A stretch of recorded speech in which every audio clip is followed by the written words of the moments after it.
Hello and welcome everyone. Good afternoon dear students, very very good afternoon to all of you. आप सब लोगों का स्वागत है आपके अपने YouTube channel agriculture with Lalit sir पर। डियर स्टूडेंट्स, आज हम लोग डिस्कस करने वाले हैं प्लांट ब्रीडिंग और जेनेटिक के महत्वपूर्ण एमसीक्यू। ठीक है। जो मोस्ट ऑफ स्टूडेंट्स का डाउट रहता है कि सर प्लांट पीबीजी के क्वेश्चन करवा दीजिए, जेनेटिक्स के क्वेश्चन करवा दीजिए। तो आज मैं कुछ एक यानी कि प्लांट ब्रीडिंग और जेनेटिक्स के क्वेश्चंस की क्लासेस को लंबा नहीं रखेंगे, क्योंकि ये आपके लिए बोरिंग हो जाएगा फिर, है ना, थोड़ा सा। तो अपन शुरुआत कर रहे हैं आज से, तो आधे आधे घंटे की क्लासेस हम लोग ब्रीडिंग और जेनेटिक्स की भी साथ के साथ जो है वो करते जाएंगे, ताकि आपका ये वाला सब्जेक्ट भी जो है वो स्ट्रॉन्ग हो जाए। तो जितने भी विद्यार्थी यूपी ट्रिपल एस AZTA के लिए प्रिपेयर कर रहे हैं, तो वो इस क्लास को मिस करना बिल्कुल भी मत भूलिएगा, क्योंकि इसमें रहने वाले हैं पादप प्रजनन और आनुवंशिकी के महत्वपूर्ण प्रश्न, जो आपके एग्जाम के अंदर कहीं न कहीं आपको देखने को मिलेंगे। चलिए शुरुआत करेंगे। इससे पहले बता दूं कि जिन विद्यार्थियों ने हमारे इन सोशल मीडिया अकाउंट्स को अगर फॉलो नहीं किया है, तो वो इसको फॉलो कर लीजिए, जहां सारे के सारे आपको एग्रीकल्चर रिलेटेड अपडेट्स जो हैं वो मिलते रहते हैं। इसी के साथ आज का पहला क्वेश्चन है, जेनेटिक्स से ही रिलेटेड है। चलिए, पहला क्वेश्चन है, genetics term was given by. आनुवंशिकी शब्द जो है वो किसके द्वारा दिया गया था? आनुवंशिकी शब्द, जेनेटिक शब्द पूछा है, किसके द्वारा? ये कहता है डब्ल्यू बैटसन के द्वारा दिया गया था। बी नंबर है मेंडल के द्वारा दिया गया था। सी नंबर है मॉर्गन के द्वारा दिया गया था। और डी नंबर ऑप्शन है गैरोड के द्वारा दिया गया था। आपको बताना है कि जेनेटिक्स टर्म जो है उसको किसने दिया था, जेनेटिक टर्म्स किसने दिया था, बताइए। देखिए, सबसे पहले राइट आंसर की बात करेंगे, उससे पहले आप लोग आंसर बता दीजिएगा, फिर अपन थोड़ा सा डिटेल में बताएंगे कि जेनेटिक्स क्या है।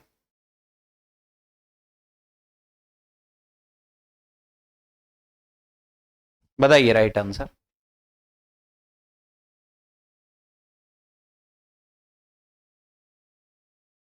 देखिए, अगर हम लोग राइट आंसर की ओर बढ़ेंगे, तो राइट आंसर जो डियर इसका रहने वाला है वो है आपके पास बैटसन। क्या है? बैटसन। बैटसन को जो है वो आनुवंशिकी के यानी कि टर्म के रूप में, टर्म जो है वो आनुवंशिकी टर्म वो किसने दिया था? बैटसन ने दिया था। अब सबसे पहले हमारे पास शब्द आता है यानी कि जेनेटिक्स। देखिए, जेनेटिक्स क्या होता है डियर स्टूडेंट? आनुवंशिकी हम लोग किसे कहेंगे? यानी कि ये कलेक्टिव स्टडी होता है, यानी कि एक साथ अध्ययन करते हैं हम लोग किस चीज का? एक तो हेरिडिटी का और दूसरा वेरिएशन का। यानी कि आनुवंशिकी और विभिन्नता दोनों का हम लोग क्या का हेरिडिटी वंशागति और विभिन्नता का अध्ययन करते हैं। किसके अंदर? वंशागति एवं विभिन्नता दोनों का अध्ययन किया जाता है, या इनकी विभिन्नता की कलेक्टिव स्टडी को, एक साथ अध्ययन को ही क्या कहा जाता है? जेनेटिक कहा जाता है। एक साथ अध्ययन को ही क्या कहा जाता है? जेनेटिक कहा जाता है।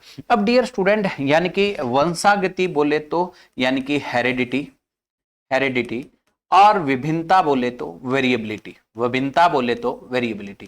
देखो, हेरिडिटी और वेरिएबिलिटी की स्टडी ही जेनेटिक्स है। लेकिन अब हम सबसे इंपॉर्टेंट बात ये आती है कि हेरिडिटी जी स्टूडेंट किसे कहा जाएगा? यानी कि जेनेटिक कैरेक्टर। मान लीजिए कोई कैरेक्टर एक्स है, ये कैरेक्टर यानी कि पेरेंट्स से ऑफस्प्रिंग में जा रहा है। पेरेंट्स से किस में जा रहा है? ऑफस्प्रिंग के अंदर जा रहा है। यानी कि कोई कैरेक्टर जो आपके पिता से आपके अंदर आया है, तो उसे अपन क्या बोलेंगे? वंशागति बोलेंगे। कैरेक्टर का पेरेंट से ऑफस्प्रिंग में जाना क्या कहलाता है? हेरिडिटी कहलाता है।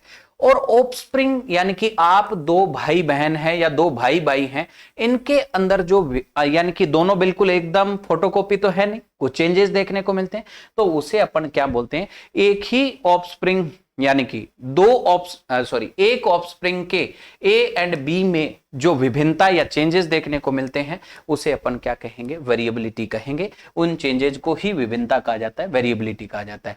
पेरेंट्स से कैरेक्टर ऑफस्प्रिंग में आए, हेरिडिटी है।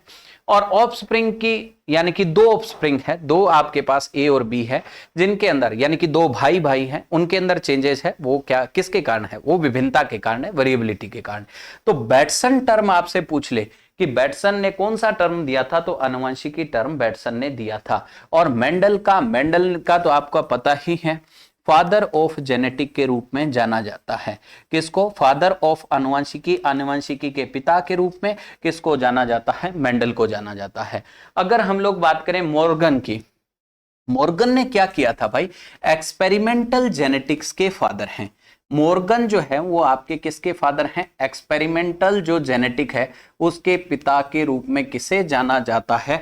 तो उसे जाना जाता है मॉर्गन को, है ना, टी मॉर्गन को, जिन्होंने सेक्स लिंकेज के ऊपर, है ना, और इसके साथ साथ क्रॉसिंग के ऊपर, क्रॉस इनहेरिटेंस के ऊपर, बहुत सारी चीजों के ऊपर इन्होंने क्या किया था? अध्ययन किया था। सेक्स लिंकेज की जो अवधारणा है, लिंग संलग्नता की जो अवधारणा है, वो भी किसने दी थी डियर स्टूडेंट? मॉर्गन ने ही दी थी। ये क्वेश्चन भी आपसे बहुत बार जो है वो पूछ लिया जाता है। और फादर ऑफ ह्यूमन जेनेटिक पूछ ले तो वो गैरोड का माना जाता है। फादर ऑफ ह्यूमन जेनेटिक आपसे पूछा नहीं जाएगा, लेकिन बता देते हैं, human genetic, father of human genetics जो है वो गैरोड को माना जाता है। तो बैटसन ने क्या दिया था? जेनेटिक यानी कि टर्म्स दी थी। मेंडल को फादर ऑफ जेनेटिक मानते हैं, मॉर्गन को फादर ऑफ एक्सपेरिमेंटल जेनेटिक मानते हैं, और गैरोड को जो है वो फादर ऑफ ह्यूमन जेनेटिक्स जो है वो माना जाता है। ठीक है, जेनेटिक स्टडी है सर वशांगति और विभिन्नताओं का अध्ययन ही क्या कहलाता है? जेनेटिक्स कहलाता है। राइट आंसर रहेगा ए नंबर ऑप्शन।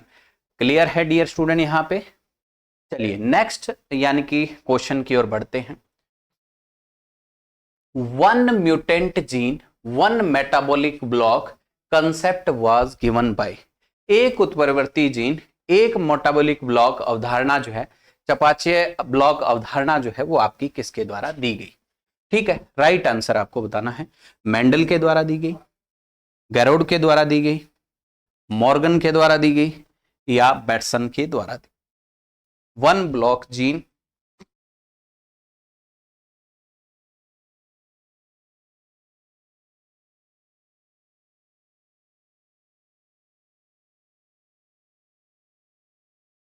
ये जो one mutant gene, one metabolic अवधारणा है डियर स्टूडेंट, ये आपके गैरोड के ही द्वारा दी गई थी, जो आपके फादर ऑफ ह्यूमन जेनेटिक्स के रूप में जिन्हें जाना जाता है ना। तो इसका राइट आंसर रहेगा बी नंबर ऑप्शन।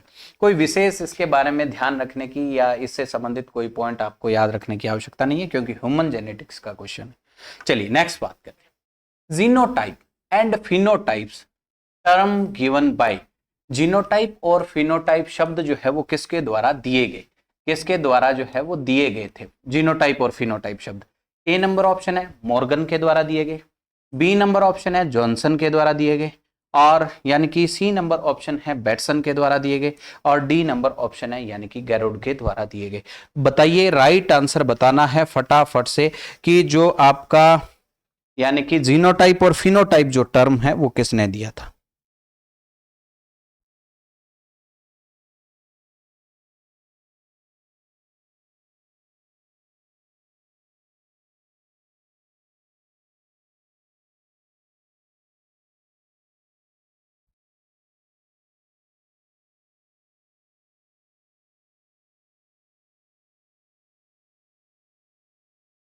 देखो कि अपन अगर राइट आंसर की ओर बढ़ेंगे इस क्वेश्चन के अंदर, तो राइट आंसर इसका डियर स्टूडेंट रहने वाला है जॉनसन।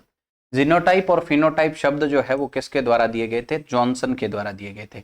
देखो राइट आंसर तो बी नंबर हो गया, कोई बड़ी बात नहीं है। आप लोगों को ठीक भी है तो भी ठीक है, नहीं ठीक है तो भी ठीक है, क्योंकि आप लोगों ने अब पढ़ लिया है। देखो अब बात आती है सर जीनोटाइप और फिनोटाइप होता क्या है? यानी कि किसी भी करेक्टर के लिए जो जीनोटिपिक कॉन्स्टिट्यूएंट है, यानी कि आनुवंशिकी कारक जो है या आनुवंशिकी लक्षण जो है, उनको हम लोग बताते हैं जीनोटाइप से। जो आउटर करेक्टर होते हैं उनको हम लोग बताते हैं, एनवायरमेंटल जो करेक्टर होते हैं उनको हम लोग बताते हैं फिनोटाइप से। तो जीनोटाइप जेनेटिक्स से रिलेटेड है, जीनोटाइप जो है कॉन्स्टिट्यूशन और genetic makeup of A organism. किसी भी ऑर्गेनिज्म का जेनेटिक मेकअप कैसा है उस चीज को कौन बताता है? जीनोटाइप बताता है। जेनेटिक मेकअप कैसा है, किस तरीके का जेनेटिक मेकअप है, वो किस तरीके से बना हुआ है वो ऑर्गेनिज्म, वो जीनोटाइप है।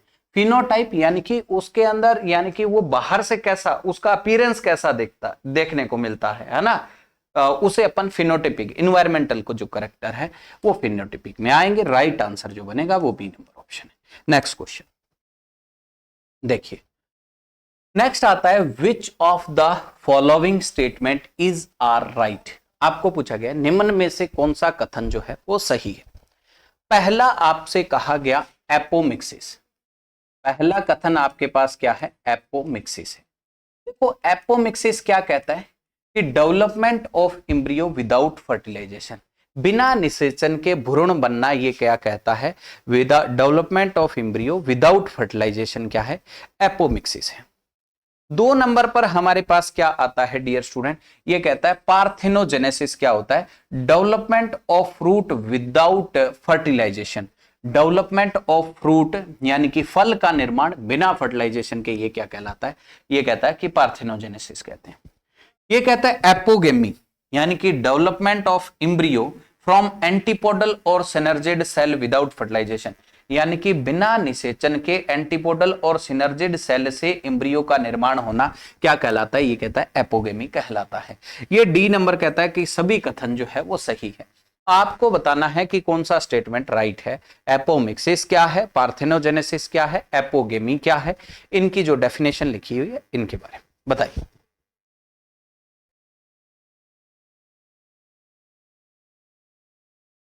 बताइए, राइट आंसर बताएंगे, कोई भी गलत नहीं करेगा डियर स्टूडेंट्स। बड़ा ही जबरदस्त क्वेश्चन है, ये कंसेप्ट आप लोगों को भूलना भी नहीं है। अभी अपन बात करेंगे इसके बारे में।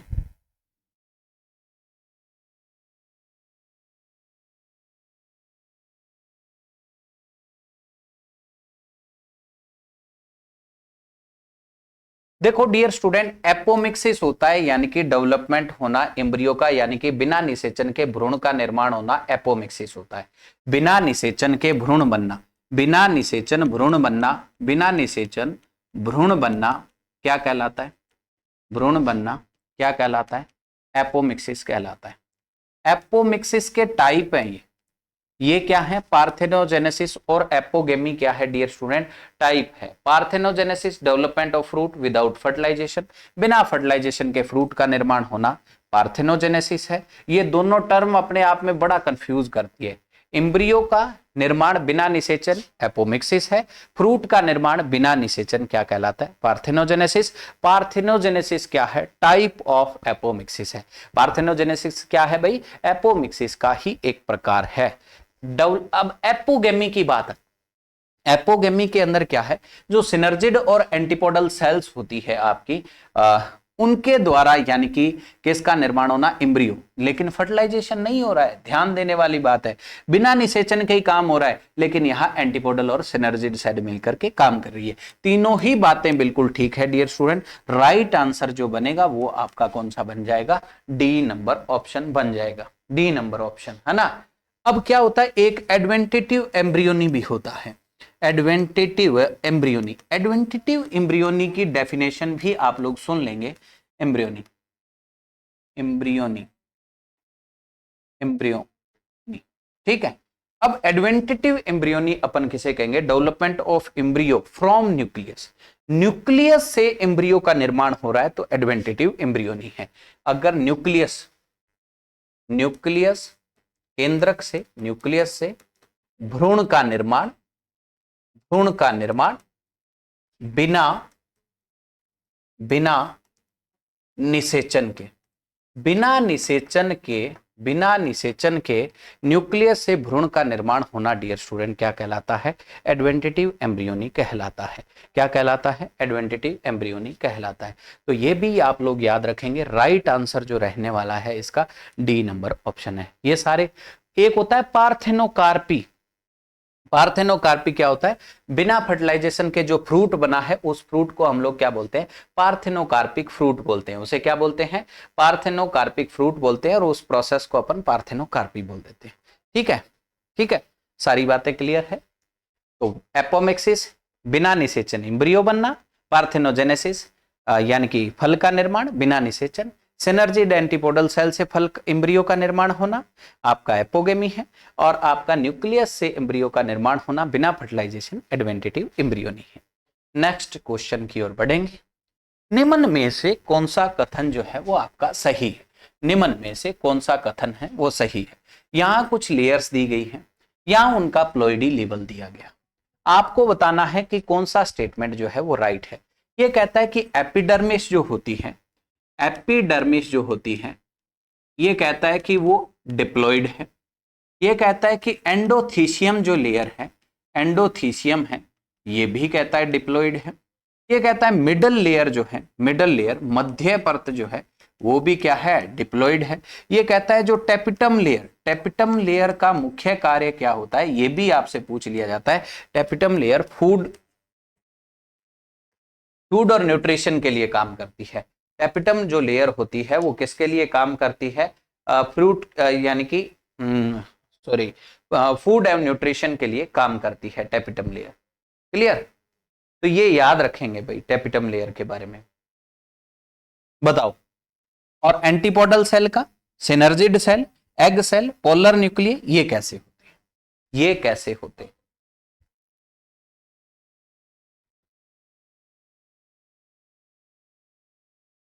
देखो भाई, एपिडर्मिस की बात करते हैं तो एपिडर्मिस बिल्कुल ठीक बात है कि आपका डिप्लॉइड ही होता है। एपिडर्मिस कैसा होता है, डिप्लॉइड होता है। एंडोथीसियम की बात करेंगे तो एंडोथीसियम भी क्या होगा, डिप्लॉइड होगा। एंडोथीसियम भी डिप्लॉइड होगा। मिडल लेयर मध्यम परत होगी, ये भी आपकी कैसी है, बिल्कुल ठीक है, आपकी डिप्लॉइड है। उसके बाद आती है टेपिटम लेयर, ये भी आपकी टेपिटम लेयर, टेपिटम लेयर जो है वो आपकी कैसी होती है। और antipodal cell, synergid cell, polar nuclei, ये कैसे होते हैं? देखो भाई, इसमें थोड़ा सा एक मिस्टेक हो गया, एक ऑप्शन यहां आप लोग है ना, इसको डिप्लॉइड को हटाओ। ये जो टेपिटम लेयर होती है ना, ये पॉलीप्लॉइड लेयर, पॉलीप्लॉइड होती है, ऐसा लिखना, इसको पॉलीप्लॉइड करना, पॉलीप्लॉइड, पॉलीप्लॉइड होती है। और ये सारी की सारी एंटीपोडल सेल है, एग सेल है, पोलर न्यूक्लिय है, ये सारे के सारे डिप्लॉइड करना। अब बताओ आंसर, अब बता दो कौन सा आंसर होगा। ठीक है, और लास्ट ऑप्शन है ऑल आर करेक्ट।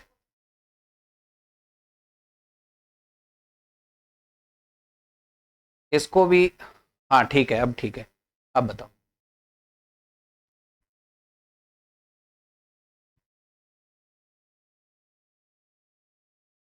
अब देखो राइट आंसर की ओर बढ़ते हैं। तो राइट आंसर हो जाएगा, देखो antipodal cell, synergid cell, egg cell, polar nuclei, ये पॉलीप्लॉइड थोड़ी होते हैं, ये ना ही पॉलीप्लॉइड होते हैं ना ही डिप्लॉइड होते हैं डियर स्टूडेंट। ये आपके कैसे होते हैं, हैप्लॉइड होते हैं, अगुणित होते हैं। ये कैसे होते हैं, हैप्लॉइड होते हैं, यानी कि कैसे होते हैं, अगुणित होते हैं। जबकि अगर अपन इनकी बात करें तो ये सारे के सारे कैसे होते हैं, द्विगुणित होते हैं। ये सारे के सारे कैसे होते हैं, द्विगुणित होते हैं। द्विगुणित के अंदर आप लोग याद रख लेना, इंटेग्यूमेंट भी आपका कैसा होता है, द्विगुणित होता है। न्यूक्लियस भी कैसा होता है, द्विगुणित होता है। चैल्जा भी कैसा होता है, द्विगुणित होता है। एंडोथीसियम भी कैसा होता है, द्विगुणित होता है। एपिडर्मिस भी द्विगुणित होता है। मेडल लेयर भी आपका द्विगुणित होता है। लेकिन टेपिटम लेयर पॉलीप्लॉइड होती है। डबल स्टार मार्क कर लेंगे इन दोनों ऑप्शंस को। लास्ट वाले डी और ई डिटेल एक्सप्लेनेशन आपको अच्छे से याद रखना है। ठीक है डियर स्टूडेंट, तो ये आपको याद रखना है। राइट आंसर जो बनेगा इसका वो है ई नंबर ऑप्शन। राइट आंसर क्या बनेगा, ई नंबर ऑप्शन। चलिए आगे क्वेश्चन की ओर बढ़ते हैं। मैच द फॉलोइंग, आपको क्या करना है, मिलान करके बताना है। आपको क्या करके बताना है, मिलान करके बताना है, या मिलान करें। सेल्फ इनकम्पेटिबिलिटी यानी कि स्वबंध्यता, मैंने यहाँ हिंदी मेंशन नहीं की, नहीं तो कचरा सा हो जाता है, इसलिए मैं लिख रहा हूं। सेल्फ इनकम्पेटिबिलिटी, स्वबंध्यता। मेल स्टेरिलिटी यानी कि स्व असंगतता लिखना, स्वबंध्यता मत लिखना, स्व असंगतता। नर बंध्यता, इस हेटेरोस्टाइली को विषम वर्तिकाग्रता ऐसा बोलते हैं, विषम वर्तिकाग्रता। ठीक है, प्रोटोगाइनी, इसको याद रखना, प्रोटोगाइनी ही पढ़ते हैं, प्रोटोगाइनी। प्रोटो एंड्री ही पढ़ा जाता है, प्रोटो एंड्री। और ये डाइकोगेमी है, ये क्या है, डाइकोगेमी। आपको बताना है इनमें से सही डेफिनेशन, कि स्व असंगतता की डेफिनेशन क्या है, नर बंध्यता की क्या है, और विषम वर्तिकाग्र की, प्रोटोगाइनी, प्रोटो एंड्री। फिर आपको एक एप्रोप्रिएट कोड जो है वो क्या करना है, सेलेक्ट करना है। बड़ा ही जबरदस्त क्वेश्चन है डियर स्टूडेंट, आंसर देंगे सबके सब लोग, फटाफट से बताइए भाई।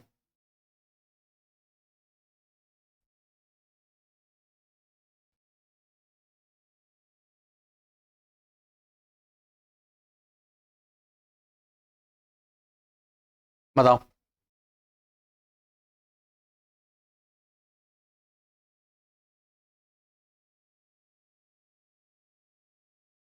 देखो मैच करें, मिलान करें, मिलान करके आपको बताना।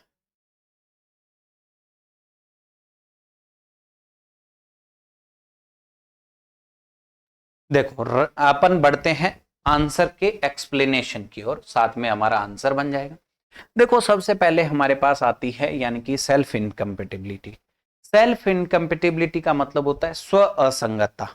सेल्फ इनकम्पेटिबिलिटी, देखो फंक्शनल पोलन ग्रेन होने के बाद भी, यानी कि कार्यात्मक परागकण होने के बाद भी वो क्या करते हैं, खुद के ओवम को फर्टिलाइज नहीं कर पाते। यानी कि पोलन ग्रेन होने के बाद भी फीमेल को फर्टिलाइज नहीं कर पा रहे हैं। यानी कि इसका मतलब क्या है, उनके अंदर क्या देखने को मिल रही है, स्वबंध्यता देखने, स्व असंगतता जो है वो देखने को मिल रही है। यानी कि सेल्फ इनकम्पेटिबिलिटी तो होता है खुद के ओवन को ही फर्टिलाइज करने में फेल हो जाए पोलन, तो वो क्या कहलाती है, सेल्फ इनकम्पेटिबिलिटी। तो ए का जो कोड नंबर बनेगा वो तो बनेगा 6 नंबर।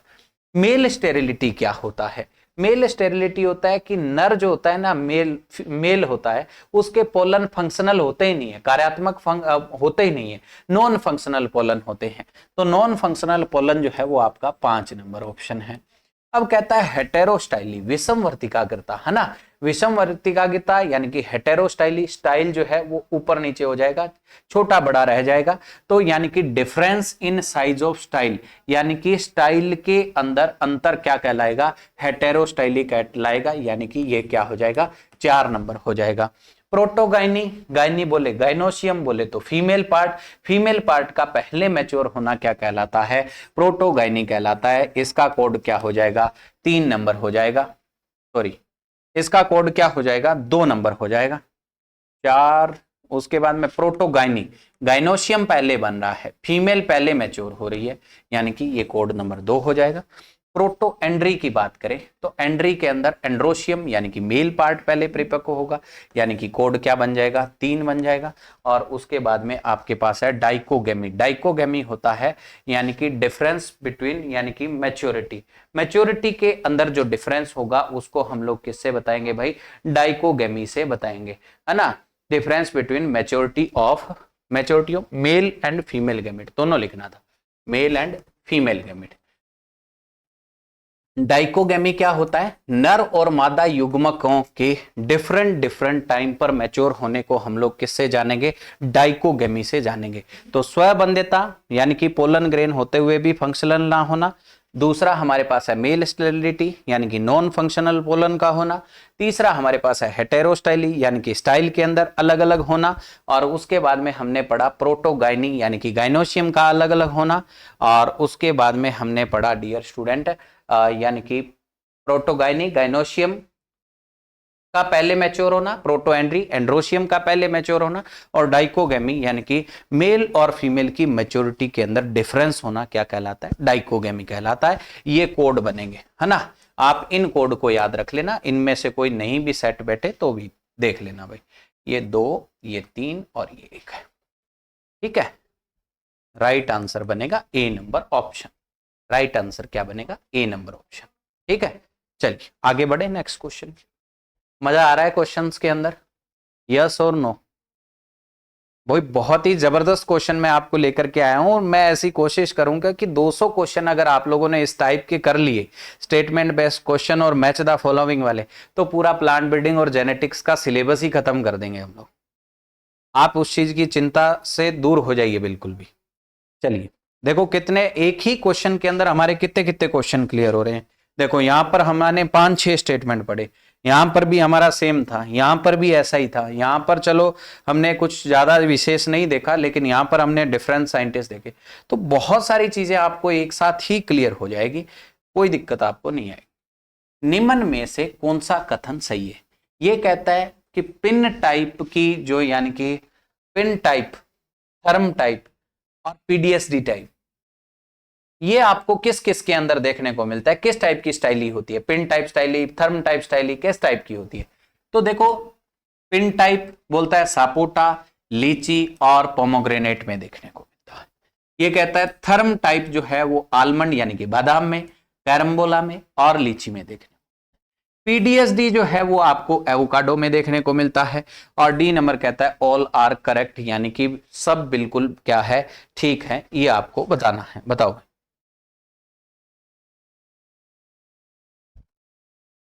पिन और थर्म टाइप।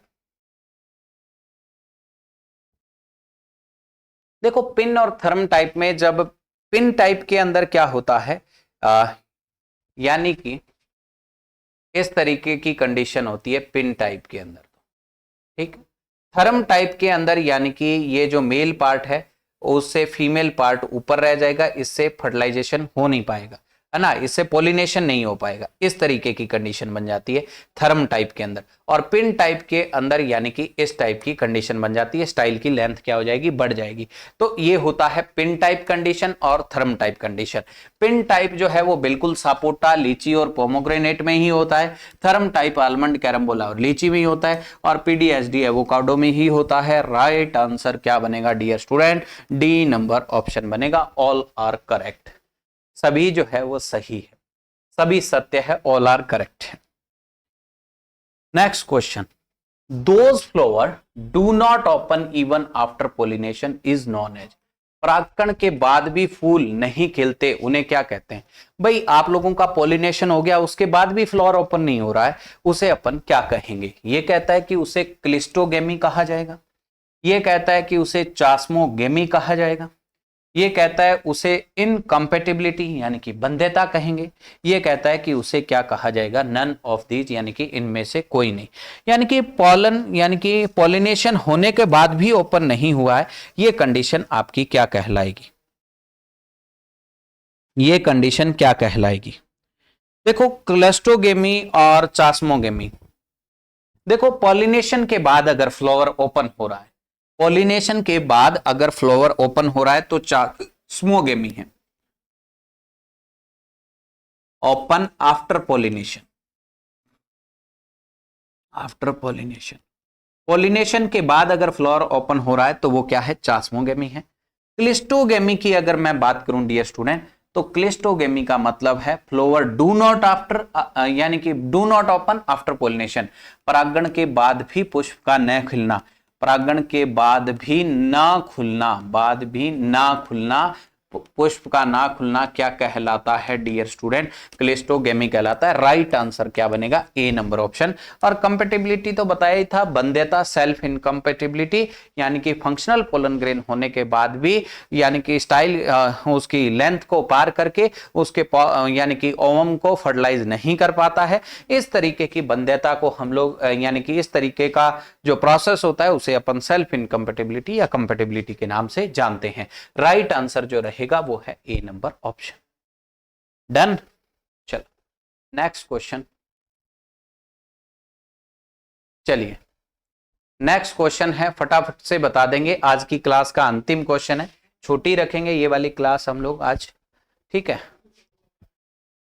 बाकी नेक्स्ट और मैं जो ब्रीडिंग और जेनेटिक्स की क्लास लेकर के आऊंगा वो थोड़ी सी 45 मिनट्स तक हम लोग लेंगे, ठीक है। बट आज के लिए इतना ही, यही लास्ट क्वेश्चन आपका रहेगा।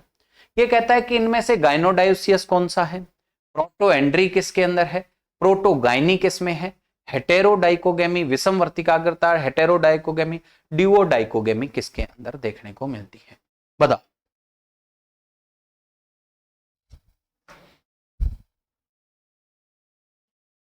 देखो डायोसियस या गायनोडायोसियस की बात करें तो पपाया की कुछ एक वेराइटियां हैं जो आपकी गायनोडायोसियस भी होती हैं। पपाया के अंदर गायनोडायोसियस है तो पपाया और क्या हो जाएगा, फिग हो जाएगा। प्रोटोएंड्री किसके अंदर देखने को मिलेगी? तो प्रोटोएंड्री कोकोनट है, वॉलनट है, आंवला है, डेट पाम है, कैरेट है, इन सब के अंदर। प्रोटोगाइनी किसके अंदर देखने को मिलेगी? ये आपका बनाना, फिग, अनार, सपोटा और कस्टर्ड एप्पल के अंदर देखने को मिलेगी।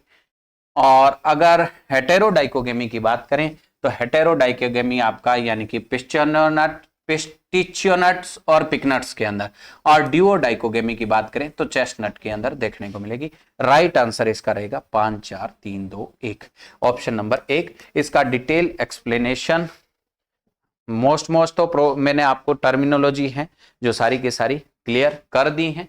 और आगे के जो क्वेश्चंस का डिटेल एक्सप्लेनेशन और क्वेश्चंस जो हैं वो हम लोग नेक्स्ट सेशन के अंदर डिस्कस करने वाले हैं। अभी मैं क्वेश्चन तो काफी सारे और लेके आया था, लेकिन मैं कुछ कारणवश आप लोगों को करवा नहीं पाऊंगा। ये देखो कितने जबरदस्त जबरदस्त एमसीक्यूज मैं आप लोगों के लिए लेकर के आया था, लेकिन बट नेक्स्ट सेशन के अंदर हम लोग ट्राई करेंगे भाई, है ना, कोई बात नहीं। चलिए आज के सेशन को हम लोग यहीं ओवर करेंगे। आशा करता हूं कि आप लोगों को ये सेशन बहुत ही अच्छे से समझ आया होगा, किसी भी विद्यार्थी का कोई भी डाउट जो है वो नहीं होगा, है ना। तो प्लीज आप लोगों से मेरा एक ही रिक्वेस्ट है, एक ही यानी कि कहना है कि ज़्यादा से ज़्यादा सेशन को आप लोग अपने दोस्तों तक पहुंचाइए, ताकि सब लोगों को जबरदस्त तरीके से क्या हो, बेनिफिट हो। ठीक है, बाद बाकी मेरे पे छोड़ दे। हर एक सब्जेक्ट के एमसीक्यूज करवाना मेरा काम है। 1 बाय 1 जो डियर स्टूडेंट्स आप लोगों के कमेंट्स आ रहे हैं डिफरेंट टॉपिक्स को लेकर के, वह नोट डाउन कर रहा हूं, उन सब के ऊपर अपन जो है वो लेक्चर जरूर लेकर के आएंगे। ठीक है, तो ओवर करेंगे आज के सेशन को यहीं पे। ओके, थैंक यू, मिलते हैं नेक्स्ट सेशन।